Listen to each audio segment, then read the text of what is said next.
Empirismo. ¿Qué es el empirismo? Es una corriente filosófica que afirma que todo el conocimiento humano se origina en la experiencia sensorial.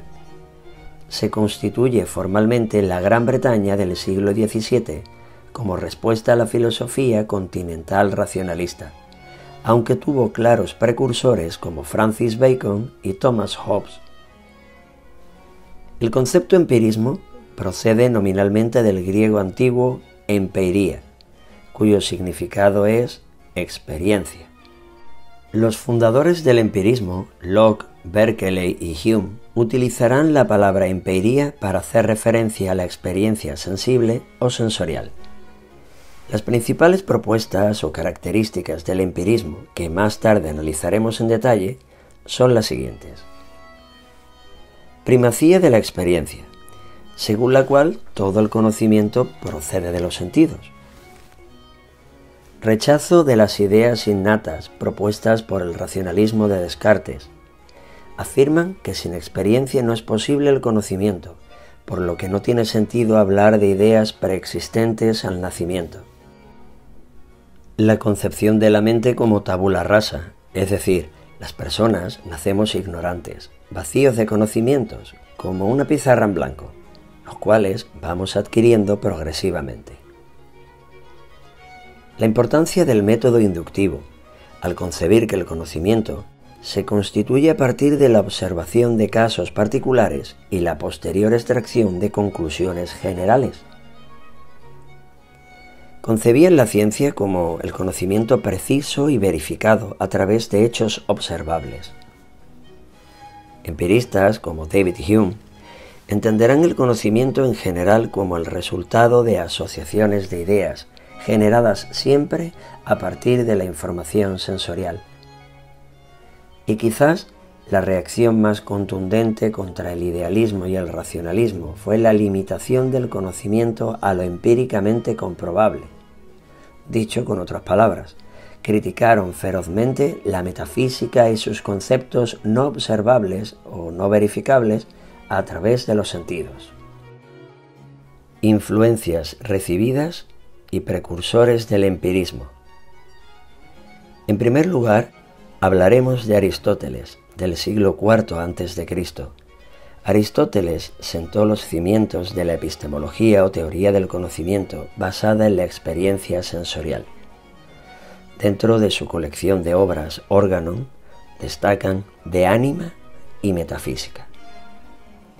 En segundo lugar, dos filósofos del periodo helenístico y romano, Hipócrates, del siglo V a.C., y Galeno, del siglo II de nuestra era. Ambos basaban sus estudios y prácticas médicas en la observación y la experiencia directa. En tercer lugar, Roger Bacon, del siglo XIII. Roger Bacon, en su obra Opus Maius, defendió la importancia del método inductivo y la experimentación, como protocolos idóneos para adquirir conocimientos científicos.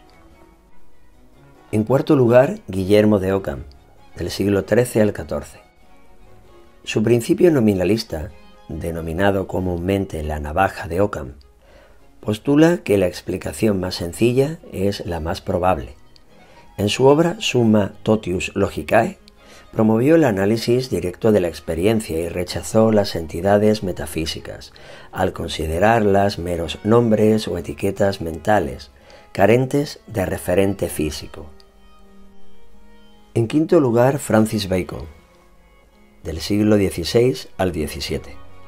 Francis Bacon, considerado el precursor del empirismo moderno, desarrollado posteriormente por Locke, Berkeley y Hume, en su obra Novum Organum sistematizó el método científico inductivo y además criticó la lógica deductiva aristotélica al considerarla estéril para los descubrimientos, proponiendo una observación directa, la experimentación controlada y la derivación a conclusiones generales. Por último, Thomas Hobbes, del siglo XVI al XVII. Hobbes es considerado, junto con Francis Bacon, el otro precursor del empirismo moderno.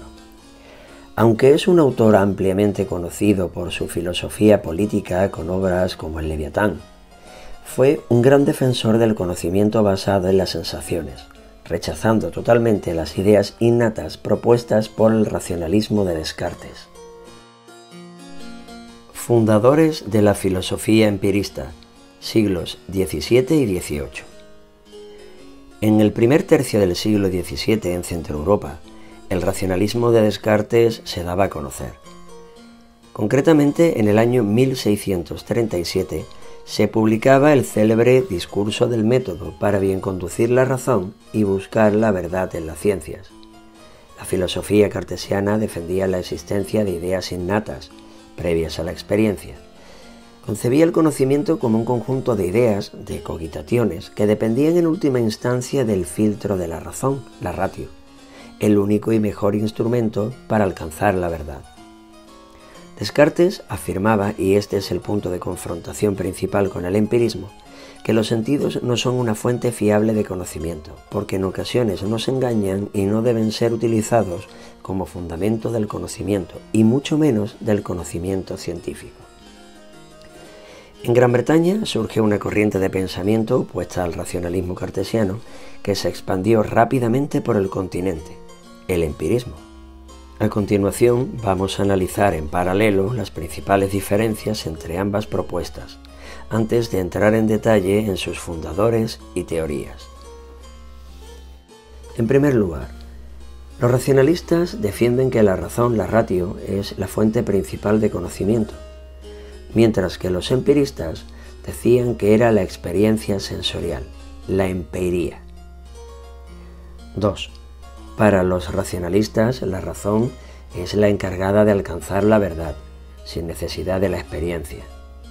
Los empiristas, por su parte, pensaban que la razón era secundaria, al ser la encargada de organizar los datos de la experiencia.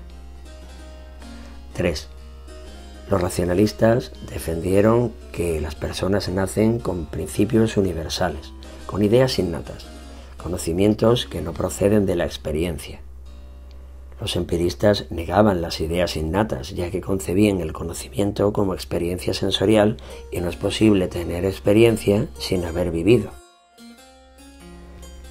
Los racionalistas afirmaban que el conocimiento más seguro se obtiene a partir de la deducción lógica y las matemáticas. Los empiristas, en cambio, se apoyaban en la observación directa y el método inductivo. Los racionalistas afirman que se puede alcanzar la certeza, la verdad, un conocimiento evidente, claro y distinto, mediante el uso de la razón. Los empiristas decían que se alcanza mediante la acumulación de experiencias. Los racionalistas conciben la ciencia como un conjunto de principios a priori, anterior e independiente de la experiencia. Los empiristas, por su parte, exigen la comprobación empírica, sensorial, de todos los conocimientos. En cuanto a las matemáticas, los racionalistas afirman que son conocimientos innatos, al menos en sus principios básicos como las entidades geométricas y aritméticas. Los empiristas no se conforman con la matematización del pensamiento, debe apoyarse en evidencias empíricas demostrables. ¿Quiénes son los fundadores del empirismo? John Locke, George Berkeley y David Hume. Entre los siglos XVII y XVIII, estos pensadores desarrollaron las teorías empiristas, dando lugar a una escuela antagonista al pensamiento cartesiano. En esta ocasión analizaremos las teorías de los principales empiristas desde el siglo XVII al XVIII. Thomas Hobbes, Pierre Gassendi, John Locke, George Berkeley, David Hume y Etienne Bonnot de Condillac. Thomas Hobbes, 1588-1679. Hobbes fue un filósofo inglés nacido en Westport. Estudió en la Universidad de Oxford y ejerció como tutor privado de miembros de la nobleza, especialmente de los de la familia Cavendish. Además de su famosa obra Leviatán, de 1651, en la que expuso su teoría del contrato social y la necesidad de un gobierno fuerte para evitar el caos, realizó contribuciones al empirismo, entre las que destacan las siguientes. 1. Su propuesta materialista y mecanicista. Hobbes afirmó que toda la realidad es materia en movimiento y todo lo que conocemos tiene su origen en la experiencia sensible, es decir, todo es material y todo lo que conocemos procede de los sentidos. 2. Rechazó las ideas metafísicas, las entidades inmateriales como las ideas platónicas o el alma. 3. Redujo el pensamiento al lenguaje y a las sensaciones. Hobbes concibió el pensamiento como una especie de cálculo o computación mental, el cual transformaba las impresiones sensibles en ideas. Y 4. Negó la existencia de ideas innatas, al afirmar que la mente humana no tiene conocimientos preestablecidos, ya que todo el conocimiento deriva de la experiencia sensorial. Pierre Gassendi, 1592-1655. Gassendi fue un filósofo, matemático, astrónomo y sacerdote católico francés, nacido en Champessiers. Estudió en el Colegio de los Jesuitas y en la Universidad de Aix-en-Provence, continuando sus estudios en la Universidad de Padua, en Italia. Su obra más importante es Syntagma Philosophicum, de 1624, en la que intentó reconciliar las enseñanzas de los atomistas griegos como Epicuro y Demócrito con la doctrina cristiana. Gassendi ocupa un papel clave en la transición entre el pensamiento medieval y el Renacimiento. Sus aportaciones al hilo del empirismo moderno se contraponen al pensamiento escolástico y racionalista. Vamos a analizarlo. En primer lugar, se opuso, a pesar de su admiración hacia Descartes, al énfasis en la razón y en la intuición a priori. Gassendi defendía que todo el conocimiento se origina a partir de la experiencia sensorial directa de los fenómenos naturales. En segundo lugar, recuperó el concepto atomista de realidad, como un escenario material formado por átomos invisibles e indivisibles. En tercer lugar, Gassendi, a pesar de ser sacerdote, criticó duramente el sistema escolástico basado en una teología dogmática y la interpretación autoritaria de la filosofía aristotélicas. Frente a ellos, desafió las interpretaciones metafísicas que dominaban el pensamiento medieval y proponía una filosofía basada en la realidad concreta y material. A pesar de no tratarse de un físico en sentido estricto, sus planteamientos empiristas influyeron profundamente en el método de Newton. Del mismo modo, aunque sus descubrimientos en astronomía no fueron tan significativos como los de Galileo Galilei, fue pionero en observar con telescopio el movimiento de los planetas y describió las fases de Venus. Su intento de compatibilizar ciencia y religión, afirmando que la naturaleza era un medio para comprender la creación divina, sus ideas apuntaban a un enfoque más naturalista, según el cual la ciencia podría explicar la naturaleza de manera autónoma, sin justificaciones teológicas ni sobrenaturales. Por último, en relación a su epistemología, Gassendi defendió que el conocimiento no es una reproducción exacta de los objetos, sino una interpretación que hacemos de los estímulos sensoriales. John Locke, 1632-1704. Locke fue un médico y filósofo inglés nacido en Rington. Estudió en la Universidad de Oxford, ejerció como médico, académico y asesor político. Pasó varios años exiliado en Países Bajos por motivos políticos y es considerado uno de los fundadores del liberalismo y una figura clave en el pensamiento ilustrado.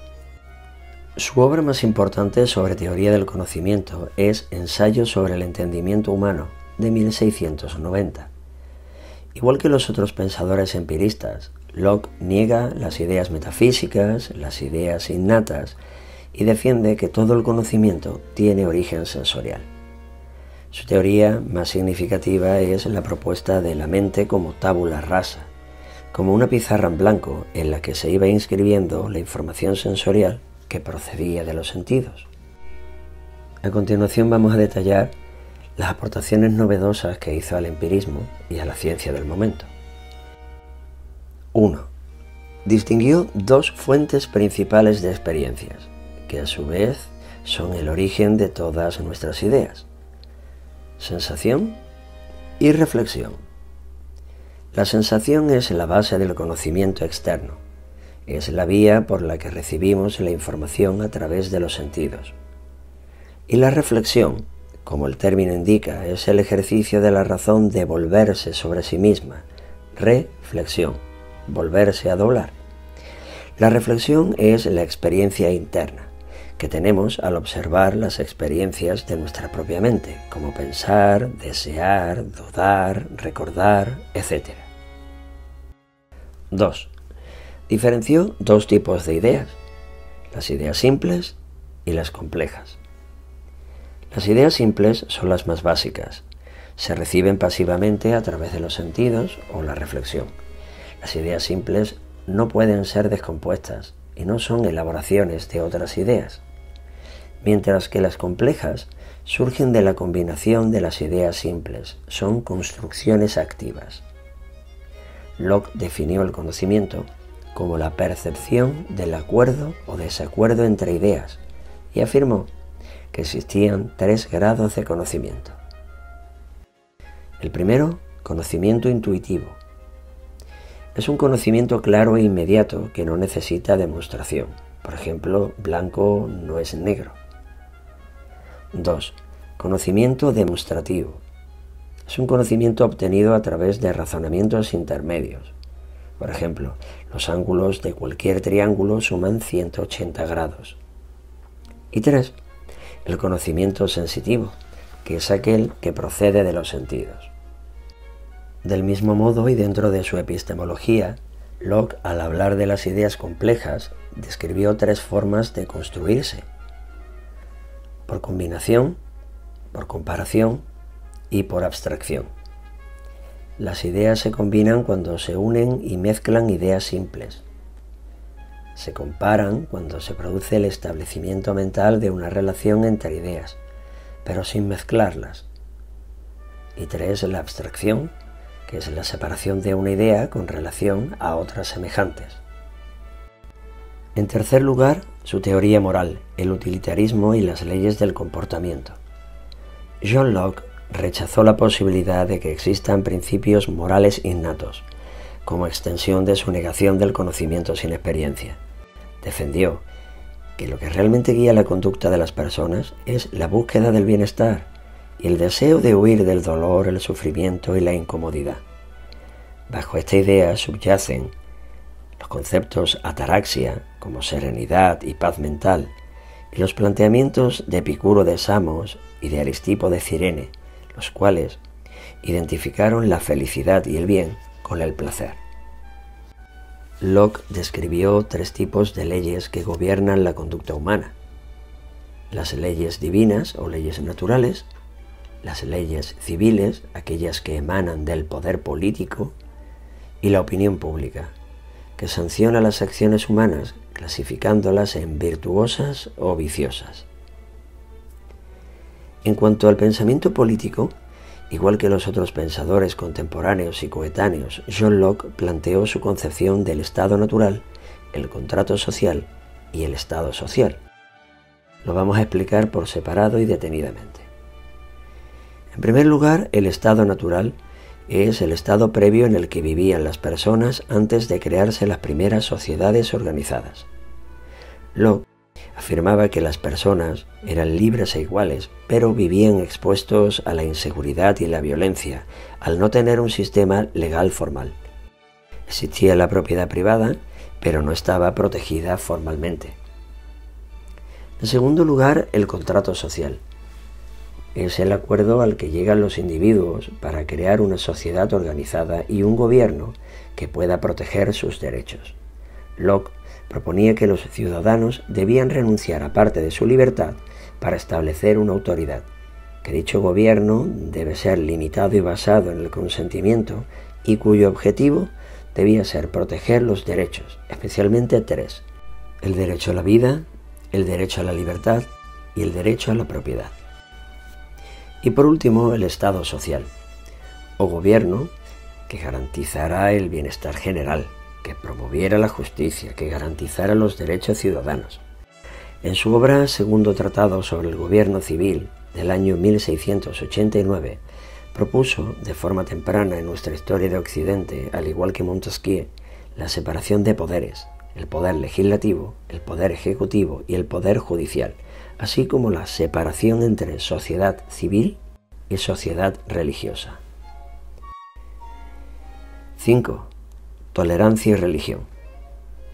A tenor de los sucesos de la Inglaterra de la segunda mitad del siglo XVII, en los que se persiguió y condenó cualquier oposición al espíritu del Evangelio, Locke lamentaba la gran intolerancia ideológica y afirmaba que nadie nace formando parte de una iglesia y que la pertenencia a una confesión religiosa siempre debe ser libre y voluntaria. Por último, cabe destacar que John Locke fue pionero en plantear los límites del conocimiento, lo cual llevará posteriormente a Kant en el siglo XVIII a estudiar este problema epistemológico en profundidad. Locke aclaró que la mente no puede conocerlo todo y distinguió entre el conocimiento y la creencia o probabilidad. George Berkeley, 1685-1753. Berkeley fue un filósofo y obispo irlandés nacido en Kilkenny. Estudió en el Trinity College de Dublín y desde muy joven se sintió atraído por el racionalismo continental, impulsado por René Descartes, y también por la filosofía empirista de John Locke. Su obra más importante fue Tratado sobre los principios del conocimiento humano, de 1710, en la que podemos ver la gran influencia que ejerció su fe religiosa en sus propuestas filosóficas. En esta obra desarrolló su sistema al que denominamos idealismo subjetivo. Aquí es donde abordamos su principal idea empirista y controvertida en relación a los otros filósofos coetáneos. Esse est percipi. Es decir, ser es ser percibido. Analicemos este principio en profundidad. Berkeley sostuvo que todo lo que existe es percibido de alguna manera y que los objetos materiales no tienen existencia independientemente de nuestras percepciones. ¿Es entonces un pensador empirista, racionalista o de otro tipo? Realmente, su pensamiento sirvió de puente entre las dos corrientes enfrentadas, y su principal teoría ya citada suele denominarse inmaterialismo. Entonces, ¿podemos hablar del inmaterialismo en el empirismo? El inmaterialismo, también denominado idealismo subjetivo, como ya hemos dicho antes, es la teoría filosófica que sostiene que la realidad está formada por ideas de un mundo material que son percibidas por el sujeto. Es decir, las cosas que percibimos no son objetos materiales independientes que existan fuera de las mentes. En primera instancia, podría parecer que el pensamiento de Berkeley está más cerca del racionalismo de Descartes que del empirismo de Locke. Pero ahondemos un poco más en esta cuestión. Para Berkeley, la realidad existe en la medida en que son ideas de alguien que las percibe. Esse est percipi. Comparemos. Mientras que Locke afirmaba que la realidad era material e independiente de nuestro pensamiento, de la cual a través de los sentidos extraíamos información, que es la percepción, y la convertíamos en ideas sensibles, Berkeley defendió que las percepciones mismas son la realidad. En este punto nos preguntamos, si la realidad existe porque alguien la percibe, ¿qué ocurriría si no hubiera personas, animales, etcétera, que la percibieran? ¿Desaparecería? Aquí es donde encontramos un importante punto en común entre la filosofía de Descartes y la de Berkeley. Descartes utilizó la idea de Dios, la res infinita, como garante noseológico, como un ser perfecto, todopoderoso y por tanto bondadoso que no permitiría que nos equivocáramos, incluso si existiera un genio maligno. En cambio, en la filosofía del obispo Berkeley, Dios no es el encargado de asegurar que no nos equivoquemos, sino el garante ontológico. Es un ser eterno que percibe toda la realidad en todo momento, manteniendo la coherencia y la regularidad de los objetos de la realidad. Es decir, esse est percipi. Ser es ser percibido por cualquier mente. La realidad es el conjunto de percepciones de los sujetos y hay un sujeto omnisciente que siempre está y que siempre percibe, evitando que la realidad desaparezca, que es Dios. A este planteamiento se le llama ontología teocéntrica. Toda la realidad gira en torno a Dios, a su capacidad de estar y de percibir la realidad para mantenerla. En la ya citada obra Tratado sobre los principios del conocimiento humano de 1710, planteó su teoría de la visión y la percepción del espacio. Berkeley afirmó que nuestra percepción del espacio es una idea construida en nuestra mente, aprendida a partir de la experiencia, que nada tiene que ver con el concepto de espacio vacío, y tampoco es una idea infinita. Por último, comentar que aunque Berkeley no creó un sistema científico, sí que entendió la ciencia como un sistema de ideas, que describen cómo se organizan las percepciones en nuestras mentes, bajo el orden establecido por Dios. A partir de esta idea presentó el principio de coherencia y la regularidad de las percepciones. Berkeley afirmaba que nuestras percepciones no son aleatorias ni caóticas, sino que están organizadas de manera coherente y regular, lo que nos permite entender y predecir fenómenos de manera consistente. Somos capaces de detectar mediante la percepción patrones en la realidad, los cuales están asegurados como la realidad misma por la mente divina. David Hume, 1711-1776. Hume fue un filósofo, economista e historiador escocés y uno de los grandes exponentes del empirismo y la ilustración escocesa. Nació en Edimburgo, en una familia de la baja nobleza. Estudió en la Universidad de Edimburgo humanidades, clásicas, filosofía, lógica, matemáticas y teología, pero se desilusionó con sus estudios de derecho a los que le abocó su familia y se formó de manera autodidacta en filosofía y literatura. ¿Cuáles son las principales aportaciones de David Hume al empirismo? Comenzaremos por su epistemología. 1. Hume, cuando analizó nuestro modo de conocer la realidad, llegó a la conclusión que existían dos tipos de conocimientos: las impresiones y las ideas. Las impresiones proceden directamente de la experiencia sensorial: vista, oído, olfato, gusto, tacto. Son percepciones más vívidas. Y por otra parte están las ideas, que son copias debilitadas de las impresiones, como los recuerdos, pensamientos o elaboraciones mentales. En segundo lugar, el método inductivo y el escepticismo moderado. Hume defendía que la ciencia debía extraer la información a través de los sentidos de casos particulares e inferir conclusiones generales. Afirmaba, en contra del racionalismo, que la ciencia no se funda sobre certezas absolutas, sino sobre probabilidad y experiencia repetida, siendo el método inductivo una costumbre mental, no estando justificado racionalmente. 3. Desconfiaba del conocimiento metafísico y por tanto de la religión. Es coherente que si Hume afirmaba que la realidad es material y que la percibimos mediante los sentidos, que desconfíe de los conceptos metafísicos y religiosos. Las ideas metafísicas como el alma, Dios, el más allá o los milagros no son observables y violan las leyes de la naturaleza. Estas ideas no tienen un referente físico, es decir, no son ideas elaboradas a partir de las impresiones, y además son afirmadas por testimonios poco fiables. En cuarto lugar, el planteamiento del problema del mal y su relación con el concepto Dios.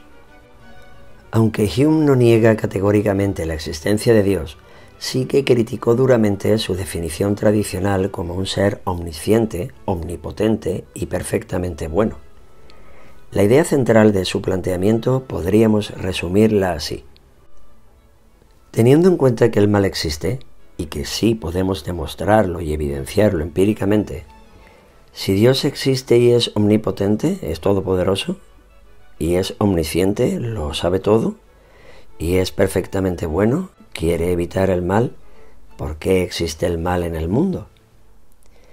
Parafraseando a Hume, podríamos decir que o Dios es todopoderoso o Dios es bueno, pero no las dos cosas a la vez. Él formula específicamente esta cuestión del siguiente modo.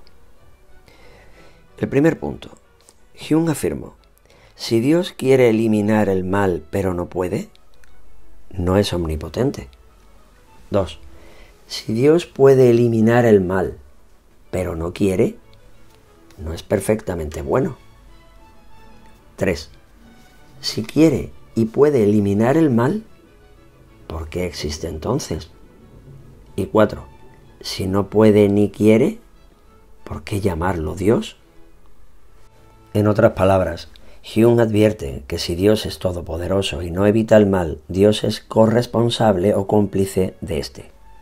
Este razonamiento aparece en su obra Diálogos sobre la religión natural de 1711, en palabras del personaje Philo, un escéptico que usa o expresa las opiniones de Hume. Más adelante, Hume critica la teología natural y las soluciones teístas, las soluciones que dan los creyentes a este problema.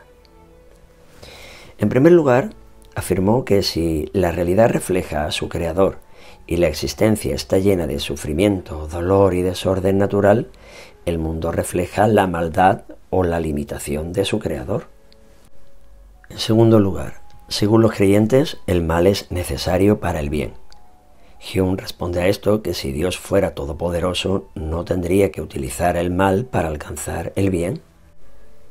Frente a la tesis de que el mal tiene una función didáctica o de castigo, te va a castigar Dios o Dios te ha castigado, Hume responde que muchos sufrimientos son arbitrarios o injustificados.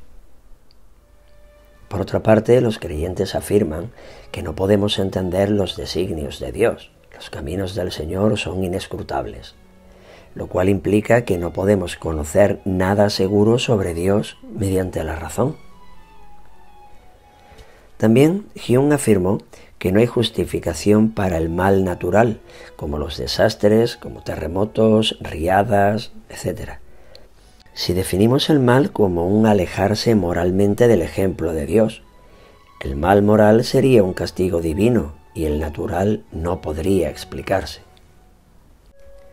A continuación, analizaremos la teoría de la asociación de ideas. Hume defendió que el conocer, al obtener ideas a través de las impresiones, las asociamos mediante tres principios. 1. La semejanza, las ideas se parecen. 2. La contigüidad en el tiempo o espacio, en la que los fenómenos tienen una relación temporal de antes y después, o espacial de cercanía o lejanía. Y 3. La causalidad, desde la que descubrimos que unas son causas o motivos de las otras.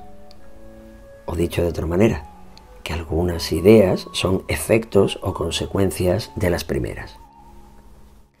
En sexto lugar, la crítica a la noción de causalidad. En su análisis epistemológico, Hume descubre que no hay una impresión de causalidad, sino una secuencia constante. Es una especie de eco, un recuerdo, heredado del pantarrei del todo fluye de Heráclito de Éfeso. Las relaciones causa-efecto son una costumbre mental de asociación para comprender las impresiones, pero realmente no tenemos acceso a una necesidad objetiva, a una relación que de hecho se dé. En séptimo lugar, la crítica al concepto de yo o de sujeto. En su antropología, Hume se opone frontalmente al concepto de sujeto o yo como una entidad permanente. Afirmó que cuando nos observamos internamente solo vemos percepciones cambiantes. no un núcleo identitario que perdura en el tiempo, como la idea de res cogitans propuesta por Descartes. Y por último, un breve apunte sobre su teoría moral basada en los sentimientos. Hume rechaza la moral basada en la razón, como proponía Descartes y los racionalistas. Decía que la moral no puede basarse en razonamientos lógicos, sino en sentimientos de aprobación y desaprobación. Étienne Bonnot du Condillac, 1714-1780. Étienne Bonnot fue un filósofo, lógico y sacerdote francés nacido en Grenoble. Estudió en Lyon con los jesuitas, en Saint-Sulpice y en la Sorbona. Se ordenó sacerdote en 1740, pero sintiendo una gran atracción por las letras e impulsado por su primo, Gilles Le Rond d'Alembert, se dedicó a la filosofía. Entre sus obras destacan Ensayos sobre el origen de los conocimientos humanos, de 1746, Tratado de los sistemas, de 1749, y su gran obra, Tratado de las sensaciones, de 1754. Desde 1758 a 1767 ejerce de preceptor de Fernando de Borbón, en Parma, lugar donde escribe los 13 volúmenes del curso de estudios para la educación del príncipe. En 1768 es elegido miembro de la Academia Francesa y el gobierno de Polonia le encarga la redacción de Lógica o los primeros elementos del arte de pensar, la cual se publicaría el año de su muerte, en 1780. Étienne Bonnot admiraba la filosofía inglesa del momento y más en concreto las propuestas de John Locke e Isaac Newton. Bonnot du Condillac fue el fundador del sensismo, afirmando que todo el sistema del hombre nace de los sentidos y las sensaciones, el pensamiento, la reflexión, las pasiones, las facultades del alma, el lenguaje y la libertad. Todo nace de ellas y se desarrolla por ellas. Desglosemos los principios de su filosofía y sus principales aportaciones al empirismo. 1. Bonnot du Condillac asume la teoría de la mente como tabula rasa de John Locke y añade en sus obras Tratado de los animales de 1755 y Curso de filosofía de 1775 que todo el conocimiento humano proviene de las sensaciones. 2. En Tratado de las sensaciones de 1754 describe cómo los sentidos constituyen la base de la experiencia y que a partir de ellos se desarrollan las ideas y las operaciones mentales complejas. 3. Étienne Bonnot incorpora como novedad frente a las teorías empiristas ya existentes el importante papel de la imaginación y la memoria. Definió la imaginación como la forma de recreación de las sensaciones previas, una fuente de innovación y relación que parte de las experiencias sensoriales. Por otro lado, la memoria sería la encargada de almacenar las impresiones. 4. Distinguió claramente los conceptos percepción y conciencia. Definió la percepción como la conciencia de las sensaciones, es decir, la percepción para Étienne Bonnot no era pura recepción de estímulos externos, sino la capacidad de tomar conciencia de dichos estímulos. 5. Afirmó que las habilidades mentales no son innatas, como postulaban algunos racionalistas. El razonamiento, las emociones y el juicio, las facultades cognitivas complejas, según Bonnot du Condillac, emergen gradualmente de las sensaciones. 6. Criticó duramente las teorías racionalistas y promovió un enfoque empirista que explicaba las ideas abstractas como el resultado de la combinación de sensaciones. 7. A pesar de plantear una epistemología sensista, concedió un papel muy importante a la educación, encargada de orientar y organizar las sensaciones. En su ya citada obra Tratado de las sensaciones de 1754, explicaba cómo las personas que reciben educación son capaces de categorizar y dar sentido a las sensaciones, lo cual les permite adquirir conocimiento organizado. Y por último, oponiéndose al planteamiento cartesiano de los animales como mecanismos físicos, sin alma, sin mente, Etienne Bonnot defendió que los seres humanos y los animales adquieren el conocimiento mediante la sensación, con la diferencia que los animales lo hacen con un menor grado de reflexión, y añadiendo que en lugar de tener un razonamiento complejo, su mente responde automáticamente a los estímulos. Análisis del impacto de la filosofía empirista en las humanidades y en las ciencias actuales. La filosofía empirista desarrollada entre los siglos XVII y XVIII transformó la epistemología, el modo de expresar el conocimiento y la metodología utilizada para hacer ciencia. Los empiristas defendieron la necesidad inexcusable de poder comprobar empíricamente cualquier conocimiento, con experiencia, con información sensorial.